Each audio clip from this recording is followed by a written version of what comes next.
चौखट धर एक बालक आदित्य बाबा दिहिती गोदिया लिहिती उठाई।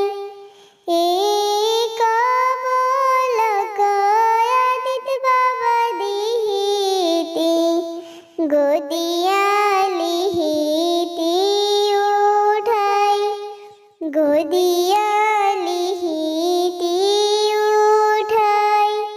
कवनी कसुर हम कइनी हमरा यातना सजाय। कवनी कसुर हम कइनी हमरा यातना सजाय। हमरा यातना सजाय। गाभिनी गैया लाते मरलो तोहरा यातना सजाय। गाभिनी गैया लाते मरलो तोहरा यातना सजाय। तोहरा यातना सजाय।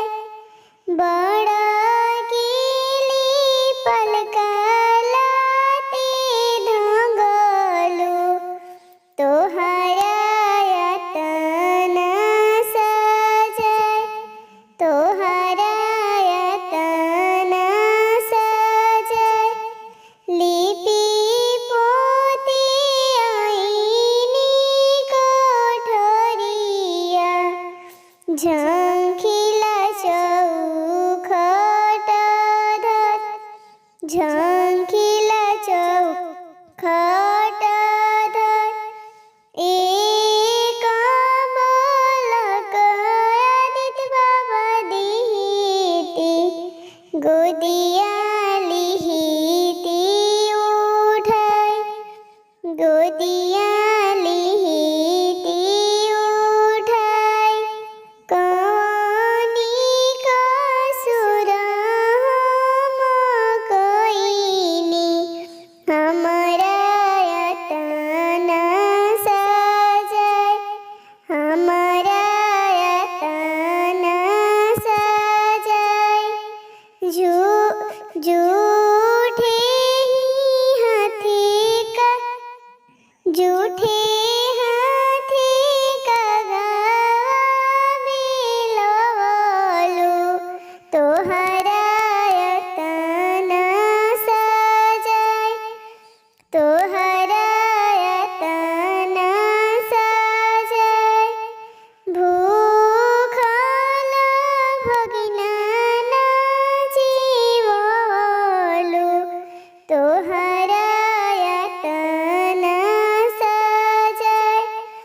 भूखल भगिना ना जीवलो तोहरा यातना सजाय। तोहरा यातना सजाय। लिपि पोती आईनी कोठरिया झंखिला चौखट धर।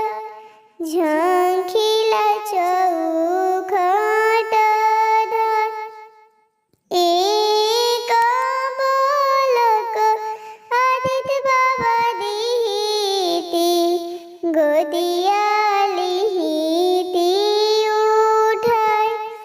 गोदिया लिहिती उठाई। अगर ये वीडियो अच्छा लगे तो लाइक करें, कमेंट करें, शेयर करें और चैनल को जरूर सब्सक्राइब करें। धन्यवाद।